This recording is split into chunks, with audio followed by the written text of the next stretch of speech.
Bom dia, pessoal. Então, a gente está na segunda aula sobre campos conservativos e campos vetoriais. Então, essa aula é sobre o rotacional de um campo vetorial. Ele é uma segunda operação. A gente viu a operação de divergente. E agora a gente vai ver um pouquinho sobre o que é o rotacional de um número. Lá na primeira, quando a gente viu o divergente, a gente viu a revisão sobre produto interno, produto vetorial interno. Aqui a gente vai usar uma notação, também vai trabalhar com operações entre vetores, né? Então, eu vou ter ainda um campo vetorial, então a função ele vai ser um campo vetorial, então ele vai ser escrito na forma de um vetor. E o produto que a gente vai usar não vai ser mais o produto interno, vai ser o mesmo operador nabla lá, só que feito o produto vetorial externo. Então, esse símbolo aqui, ó, gente, é o símbolo de cálculo vetorial. Então, existe duas multiplicações quando a gente está trabalhando com vetor. Eu posso, na verdade, existe três, né? Eu posso multiplicar um vetor por um número real, que é uma multiplicação por escalar.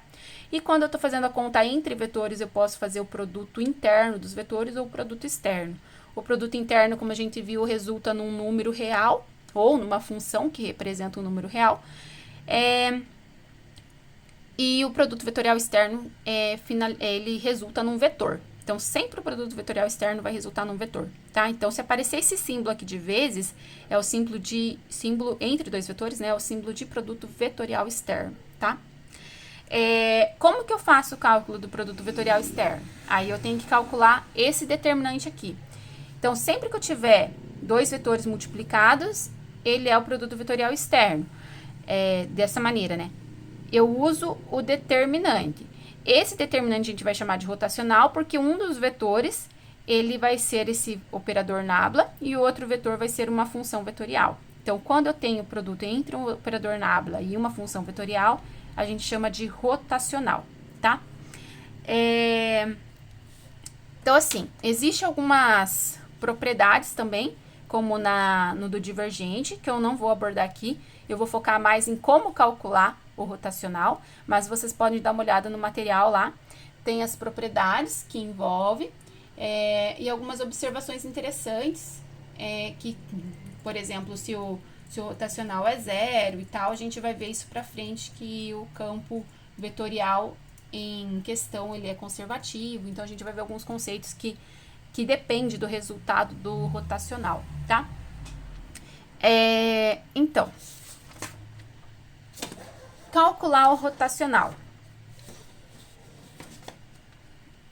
Então, eu tenho aqui uma função de 3 variáveis, e ele é uma função vetorial, então ele está escrito no formato de um vetor, e para eu calcular o vetorial, o rotacional desse campo, eu tenho que calcular aquele determinante. Existe, alguns livros traz já a equação que representa o determinante. Como é difícil de lembrar a ordem daquelas derivadas parciais, eu prefiro escrever o determinante cada vez, tá? Mas se vocês quiserem usar, eu até acho que eu coloquei das duas maneiras no material de vocês, para vocês terem como comparação, como resolver. Então, tipo, ou usando o determinante ou usando a equação que sai do determinante, tá? Então, colocando aqui, ó, rotacional de F, né?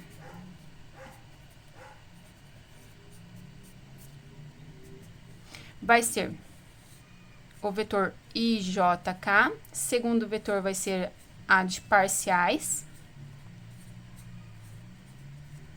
as coordenadas do vetor nabla lá, e a terceira linha aqui vai ser composta de cada uma das coordenadas do vetor da função.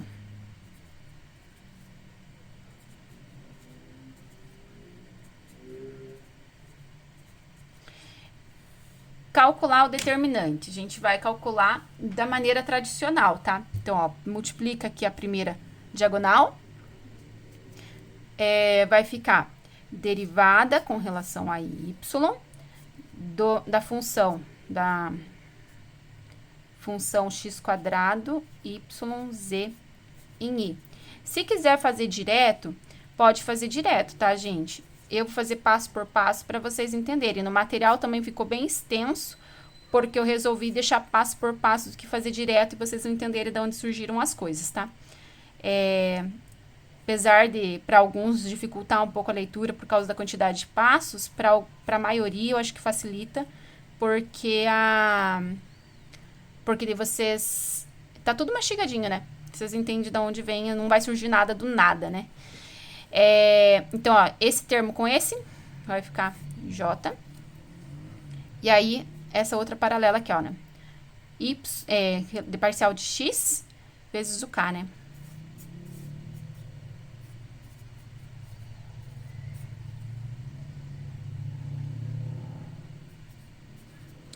Aí, a gente vai agora multiplicar no sentido contrário. Então, tem que colocar o sinal de menos e vai multiplicar no sentido dessa diagonal. Então, vai ficar parcial de Y da função x, y, z ao cubo vezes o K, menos essa outra paralela, né?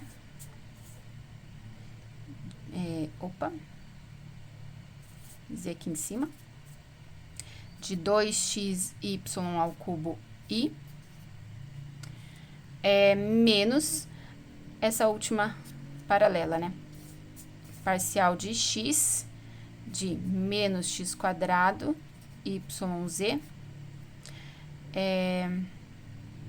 j, né? Tá. Aí, montei quem é o determinante. Então, o determinante é dado dessa forma. Então, a maneira que eu tinha comentado com vocês era essa, né? Já colocar direto nessa equação. Mas como a gente geralmente não lembra qual é a ordem dessas combinações, eu acho mais fácil escrever o determinante pra gente depois montar a conta, tá? Então, olha, derivada com relação a y dessa função. Então, vai ficar menos x quadrado z vezes o vetor i. Derivada com relação a z desse vetor. Então, vai ficar 3xyz quadrado j. Derivada dessa função em relação a x.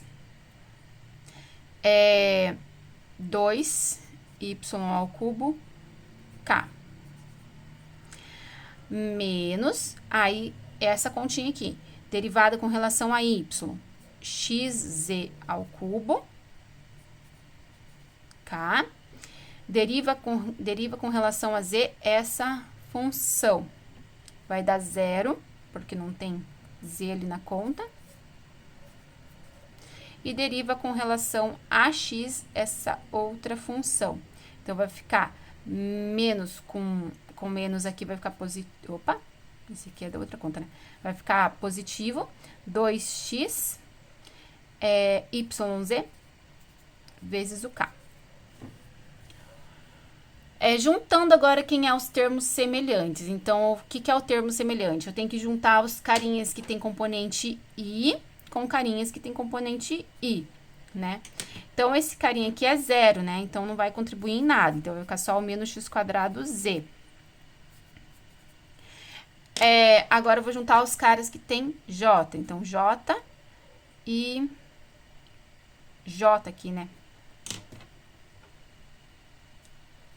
Esse último é j.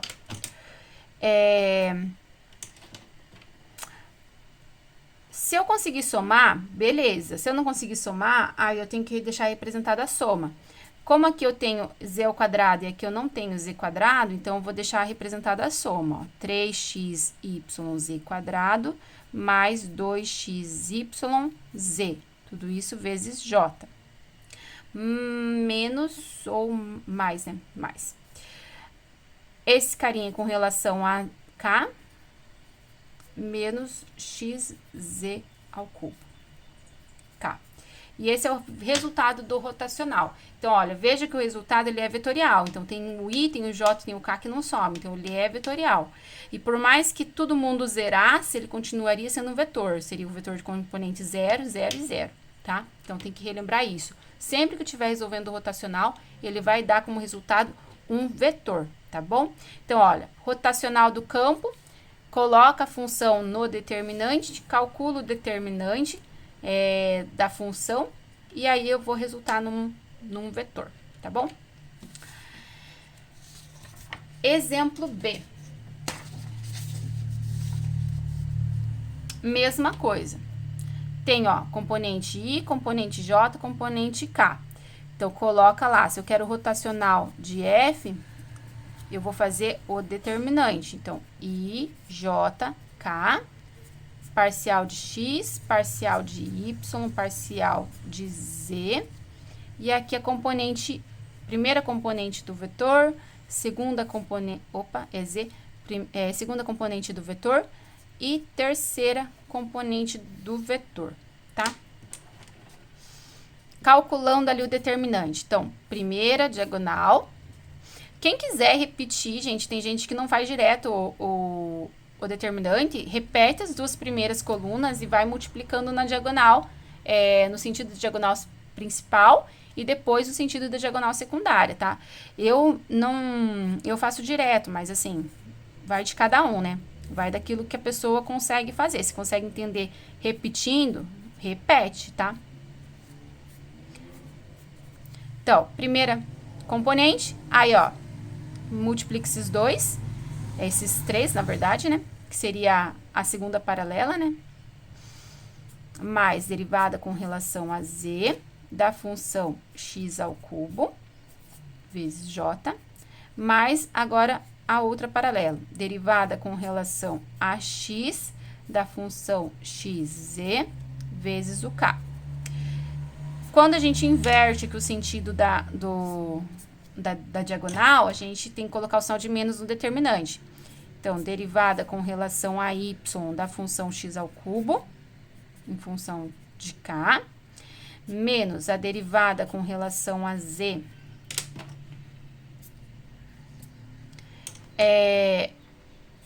de xz vezes o i, mais agora a última parcial, né? Parcial com relação a x da função seno de x vezes o j. Certo? Pronto. O que a gente faz agora? Já que tá todo mundo enunciado, agora é só fazer as contas de derivadas. Esse cara aqui, ó, é uma função de x. Tô derivando em relação a y. Então, ele não tem y na conta. Então, é como se fosse a derivada de uma constante. Derivada de uma constante é zero.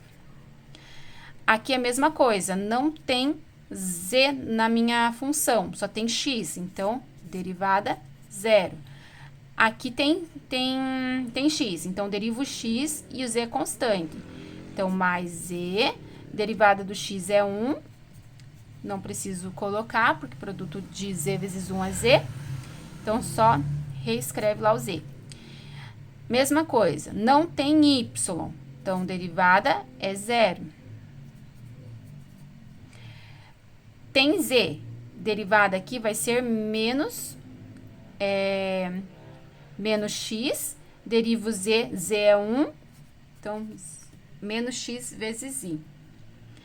E aqui, por último, eu tenho derivada em relação a x, a função seno de x, que é a função cosseno de x, tá? Só corrigindo aqui o sinal de menos por causa do determinante. Sempre que eu tiver nas paralelas ali da função secundária, da diagonal secundária, ele é sinal de menos, tá?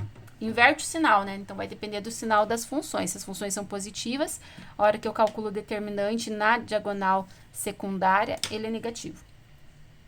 Tá, agora juntando todo mundo com as componentes correspondentes, né? Então, esse tem i e esse tem i. Então, no final, vai ficar menos xi. Esse tem j e esse tem j. Então, vai ficar menos cosseno de x, j. Esse tem k e esse tem k. Então, vai ficar mais zk. Posso deixar assim, ou se vocês quiserem escrever na forma de vetor, também pode escrever. Mas é o mesmo resultado, tá? Então, sempre lembrando que quando resolvo o rotacional, resposta vai ser um vetor, tá? Então, também tem os seus significados físicos. E aí, também eu deixei uma das atividades para vocês pesquisarem, umas aplicações dele na nossa vida real, né? E tem exemplos também na física. E também tem exemplos na própria matemática, como a gente vai ver, uma das aplicações rotacional é para verificar se os campos são conservativos, né?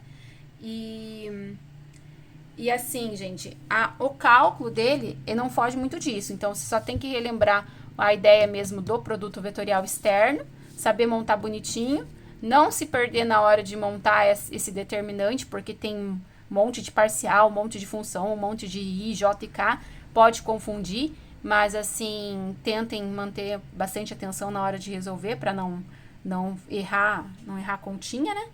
E aí, lembrando que o resultado sempre tem que resultar num vetor, porque eu estou no produto vetorial externo, tá?